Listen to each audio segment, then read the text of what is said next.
ہمارے YouTube channel کے ناظرین اور میرے معزز دوستوں، آپ دیکھ رہے ہیں ہمارا YouTube چینل ٹہرکی کے بیان۔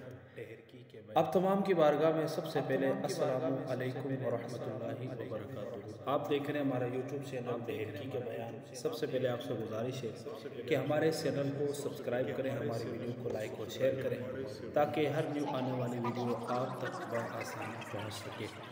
آج ہم اپنی ویڈیو کو اسٹارٹ کرنے جا رہے ہیں، جس کے اندر ہم ایک حکایت کو بیان کریں گے۔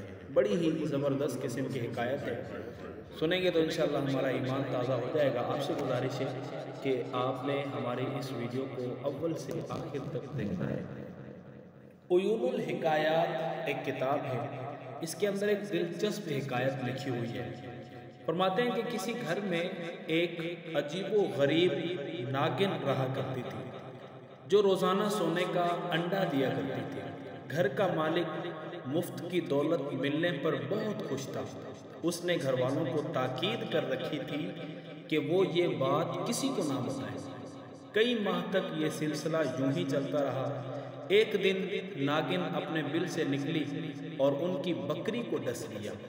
اس کا زہر ایسا جان لیوا تھا کہ دیکھتے ہی دیکھتے بکری کی موت واقع ہو گئی۔ یہ دیکھ کر گھر والوں کو بڑا طیش آیا اور وہ ناگن کو ڈھونڈنے لگے تاکہ اسے مار سکیں، مگر اس شخص نے یہ کہہ کر انہیں ٹھنڈا کر دیا کہ ہمیں ناگن سے ملنے والے سونے کے انڈے کا نفع بکری کی قیمت سے کہیں زیادہ ہے، لہذا پریشان ہونے کی ضرورت نہیں۔ کچھ عرصے بعد ناگن نے ان کے پالتو گدھے کو ڈس لیا اور وہ فوراً مر گیا۔ اب تو وہ شخص بھی سخت گھبرا گیا، مگر لالچ کے مارے اس نے فوراً خود پر قابو پا لیا اور کہنے لگا کہ اس نے آج ہمارا دوسرا جانور مار ڈالا۔ خیر کوئی بات نہیں، اس نے کسی انسان کو تو نقصان نہیں پہنچایا۔ گھر والے چپ ہو گئے۔ اس کے بعد 2 سال کا عرصہ گزر گیا، مگر ناگن نے کسی کو نہیں ڈسا۔ اہل خانہ بھی اپنے جانوروں کے نقصان کو بھول چکے تھے، اور پھر اچانک ایک دن ایسا آیا کہ اس ناگن نے اس مالک مکان کے غلام کو ڈس لیا۔ اس بیچارے نے مدد کے لیے اپنے مالک کو پکارا، مگر اس سے پہلے کہ مالک اس تک پہنچتا، زہر کی وجہ سے غلام کا جسم پھٹ چکا تھا۔ اب وہ شخص پریشان ہو کر کہنے لگا کہ اس ناگن کا زہر تو بہت خطرناک ہے، اس نے جس کو ڈسا وہ فوراً موت کے گھاٹ اتار دیا گیا۔ اب کہیں یہ میرے گھر والوں میں سے کسی کو نہ ڈس لے۔ کئی دن اسی پریشانی کے اندر گزر گئے، لیکن وہ ناگن نہ ملی اور گھر والے پریشان تھے کہ اب اس ناگن کا کیا کیا جائے۔ دولت کی حرص نے ایک بار پھر اس شخص کی آنکھوں پر پٹی باندھ دی اور اس نے یہ کہہ کر اپنے گھر والوں کو مطمئن کر دیا، اگر جو اس ناگن کی وجہ سے ہمیں نقصان ہو رہا ہے، مگر سونے کے انڈے بھی تو ملتے ہیں، لہذا ہمیں زیادہ پریشان نہیں ہونا چاہیے۔ کچھ ہی دنوں کے بعد ناگن نے اس کے بیٹے کو ڈس لیا۔ فوراً طبیب کو بلایا گیا، لیکن وہ بھی کچھ نہ کر سکا اور اس کی موت واقع ہو گئی۔ جوان بیٹے کی موت میاں بیوی پر بجلی بن کر گری اور وہ شخص غضبناک ہو کر کہنے لگا کہ اب میں اس ناگن کو زندہ نہیں چھوڑوں گا، مگر وہ ان کے ہاتھ نہ آئی۔ جب کافی عرصہ گزر گیا تو سونے کا انڈا نہ ملنے کی وجہ سے ان کی لالچی طبیعت میں بے چینی ہونے لگی۔ چنانچہ دونوں میاں بیوی ناگن کے بل کے پاس آئے، وہاں کی صفائی کی، وہاں پر دھونی دے کر خوشبو لگائی۔ یوں ناگن کو صلح کا پیغام دیا گیا۔ حیرت انگیز طور پر وہ جو ناگن تھی واپس آ گئی اور انہیں پھر سے سونے کا انڈا ملنے لگا۔ مال و دولت کی حرص نے انہیں اندھا کر دیا اور وہ اپنے بیٹے اور غلام کی موت کو بھی بھول گئے۔ پھر ایک دن ناگن نے اس کی زوجہ کو سوتے میں ڈس لیا۔ تھوڑی ہی دیر میں اس نے بھی تڑپ تڑپ کر اپنی جان دے دی۔ اب وہ لالچی شخص اکیلا رہ گیا۔ اس نے ناگن والی بات اپنے بھائیوں اور دوستوں کو بھی بتا دی۔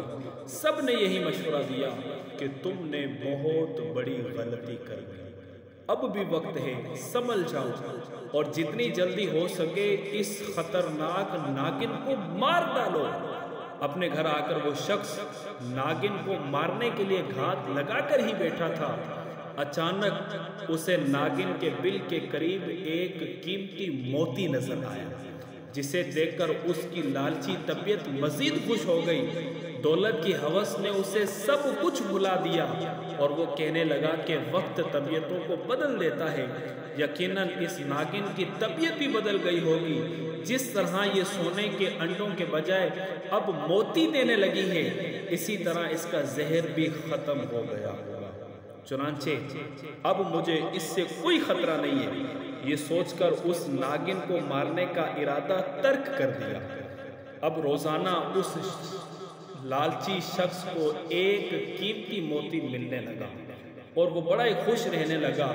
ناگن کی پرانی دھوکہ بازی کو بھول چکا تھا۔ ایک دن اس نے سارا سونا اور موتی برتن میں ڈالے اور اس پر سر رکھ کر سو گیا، اور اسی رات اسی ناگن نے اس بندے کو بھی ڈس لیا۔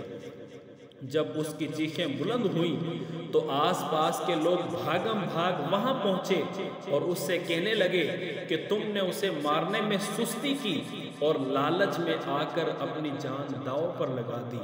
لالچی شخص شرم کے مارے کچھ نہ بول سکا، سونے سے بھرا ہوا برتن اپنے رشتہ داروں اور دوستوں کے حوالے کیا اور کراہتے ہوئے بڑی مشکل سے کہا کہ آج کے دن میرے نزدیک اس مال کی کوئی قدر و قیمت نہیں، کیونکہ اب یہ دوسروں کا ہو جائے گا اور میں خالی ہاتھ اس دنیا سے چلا جاؤں گا۔ کچھ ہی دیر کے بعد اس کا انتقال ہو گیا۔ اے میرے یوٹیوب چینل کے ناظرین، آپ نے دیکھا کہ مال و دولت کی حرص نے ہنستے بھستے گھرانے کو اجاڑ کر رکھ دیا۔